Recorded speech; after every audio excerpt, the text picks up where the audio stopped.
radicals coming out of these communities. And we have seen the same process in Europe because of Islamophobia.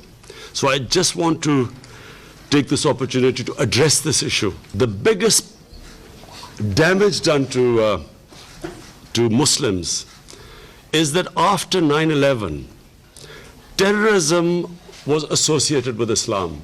So Islamic terrorism, Islamic radicals. And constantly these words were used by leaders of Western countries, explaining that, 9/11 terrorists and any acts of terror that took place after that. The moment you use the word Islamic radicals, it means that there is something in Islam that produces radicals. That it's because of Islam they are being radicals. That terrorism is associated with Islam. And especially suicide bombing. Because regularly we heard these commentators saying that, Muslims are indulging in suicide attacks because they will have virgins in heavens. This sort of nonsense kept going on. Just a brief, anyone who knows about history, desperate human beings throughout history have committed what are called suicide attacks. Before 9/11, 75% of suicide attacks were by Tamil tigers who were Hindus. No one talked about Hinduism having anything to do with that, with the suicide attacks. And we have watched so many films of the Japanese suicide attacks on American ships at the end of Second World War. No one blamed their religion. Because religion has nothing to do with, no religion has anything to do with terrorism. Almost all terrorism is connected to politics. It's political perceived injustices that produces desperate people. But constantly, and even now, we keep hearing about radical Islam. There is only one Islam, the Islam of Prophet Muhammad, peace be upon him, which we follow. There is no other Islam. In human communities, majority are moderates, they are liberals, and on one side they are fanatics, everywhere. What about the white supremacists who walk into and kill 49 worshippers in New Zealand? What has that got to do with religion? So it's very important. This is the best forum. We must talk about it. Muslims must talk about separating terrorism with Islam.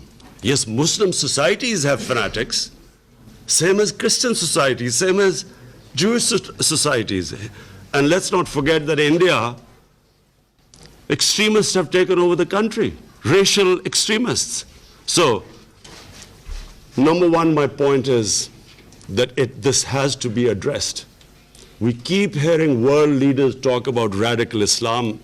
It is causing, how is a man in the street in New York supposed to tell who's a radical Muslim and who's a moderate Muslim? How can anyone tell? So all Muslims are branded, Muslims are branded as fanatics, terrorists. And whenever some sort of attack goes, a terrorist attack happens in the West, first thing, every Muslim starts worrying, I hope it's not a Muslim. Because immediately we are all branded. And I remember after 9/11, I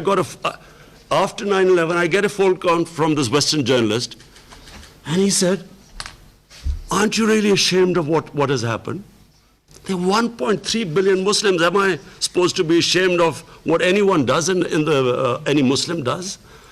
So that's number one point. Second, I have seen this since that awful man Salman Rushdie produced a book called The Satanic Verses. It was mocking, ridiculing our holy prophet, peace be upon him.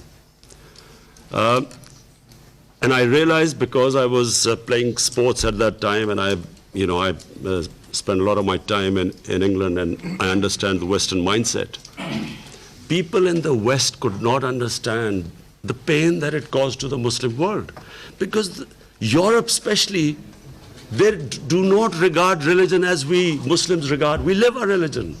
They have a completely different attitude to religion. When I first arrived in England as an 18-year-old, there was a film called Life of Brian, a comedy by Monty Python's Flying Circus. It was a caricature about Jesus Christ. It was the first shock to me that don't look at the European societies particularly does not look upon religion like we do. And unfortunately, this I blame us Muslim leaders. We have not explained to the Western societies how painful it is when our Prophet is maligned, mocked, ridiculed. It causes, why does it cause so much pain to us?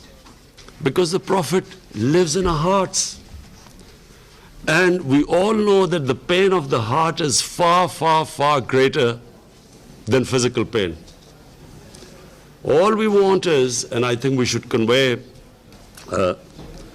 President Erdogan and other Muslim leaders, we should all convey to the Western leaders, especially the Western leaders, that the way, the sensitive way Holocaust is treated in the West, because it gives pain to the Jewish people. And quite rightly, it should be. The world should be sensitive to them, what gives them pain.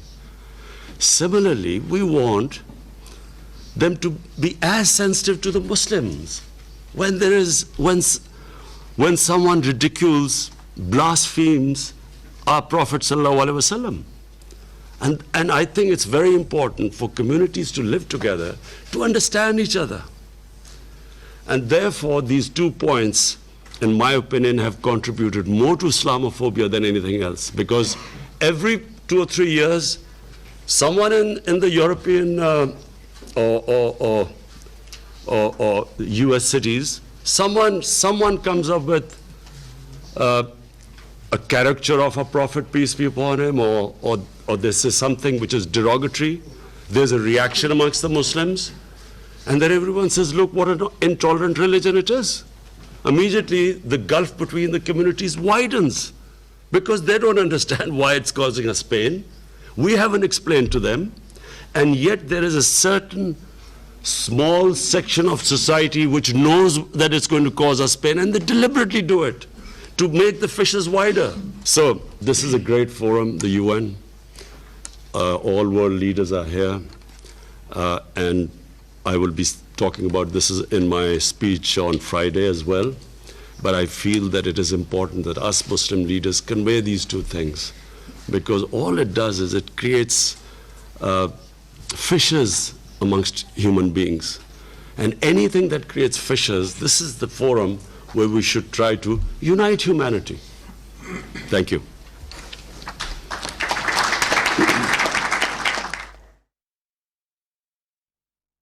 Imran Khan नफरत अंगेज़ तकारीर के ख़िलाफ़ conference से खिताब कर रहे थे। उनका कहना था कि हम बुनियाद परस्त इस्लाम के अल्फाज सुनते हैं, हम मगरिब को नहीं बता सकते कि मज़हब की तौहीन से हमें कितनी तकलीफ़ होती है।